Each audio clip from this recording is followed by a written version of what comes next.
ভেঙে দিলেন, ঠিক আছে। আচ্ছা, আর যারা ফ্লোরে পালন করতেছি তাদের ক্ষেত্রেও সেম। আপনার 100 ভাগে যদি পালন করেন 250 কেজি খাবার লাগে। 250 কেজি খাবার আপনি 4টা ভাগ করবেন, প্রতি ভাগে কতটুক করে খাবার পড়ে এতটুক খাবার করে আপনি দিবেন, ঠিক আছে। বুঝাইতে পারছি?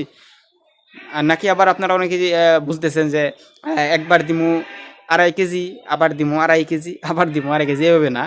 আপনাদেরকে কি বললাম, এক ভাগে আপনার যতটুকু পড়ে 2.5 কেজি খাবারের আপনি যদি খাসে পালন করেন 8টা ভাগ করবেন, 8টা ভাগে আপনার যতটুকু এক ভাগে খাবার পড়ে এতটুকু খাবার দিবেন একবেলা। বুঝাইতে পারছি? এভাবে কিন্তু আপনার খাবারটা দিতে হবে, ঠিক আছে। 8টা ভাগেরে 8টা ভাগ করবেন, এক ভাগে যতটুকু খাবার পড়ে এতটুকু খাবার দিবেন, আবার একবেলা কিন্তু আপনার 2.5 কেজি খাবার দেওয়া যাবে না। হ্যাঁ, আচ্ছা।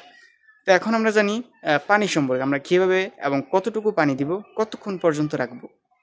তো আমরা যারা পানি দিব, পানির ক্ষেত্রে দেখা গেছে আমরা যারা শীতকালে পাখিটাকে পানি দিব, হ্যাঁ, শীতকালে আমরা যারা ফ্লোরে পাখিটাকে পানি দিব, আমরা অবশ্যই চেষ্টা করব 2 থেকে 3 বার পানিটা দেওয়ার জন্য, ঠিক আছে। ফ্লোরে যারা পাখিটা পালন করব, যেমন 2 থেকে 3 বার দিলে আপনার একটা ভালো দিক হচ্ছে গিয়া পাখিটা একবার একসাথে যদি আপনি পানিটা দিয়ে দেন, পানি চাইলে আপনি ওই যে যেটা বললাম খাবারের দিক দিয়ে আপনি যদি চান সকালে দিবেন এবং পরের দিন সকালে দিবেন, ওইটাও পারবেন। হ্যাঁ, ঠিক আছে। আপনি যদি চান যে সকালে দিবেন এবং পরের দিন সকালে, ওইটা পারবেন। ওইটা দিলে দেখা যাচ্ছে পাখিগুলো অসুস্থ হয়ে যেতে পারে। হ্যাঁ, কীভাবে? যেমন আপনি সকালে দিলেন, রাতও পানিটা থাকবে, ওই ক্ষেত্রে রাতের পানিটা আপনার পাখিটা ভোরবেলা খাওয়ার কারণে পাখিটা ঠান্ডা লেগে যাবে, ঠান্ডা পানিটা খাওয়ার কারণে।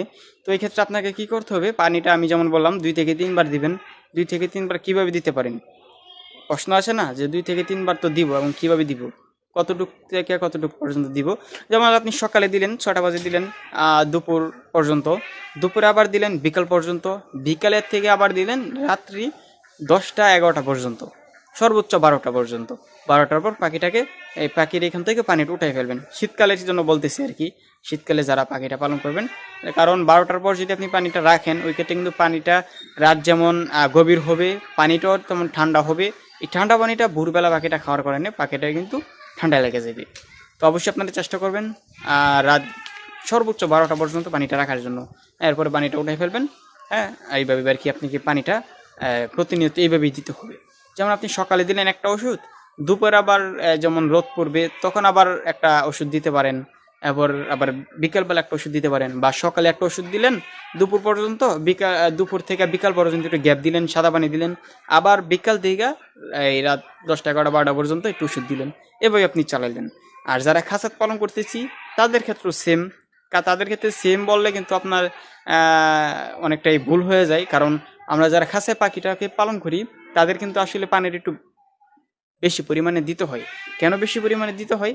আমরা খাঁচার পাখি পালন করলে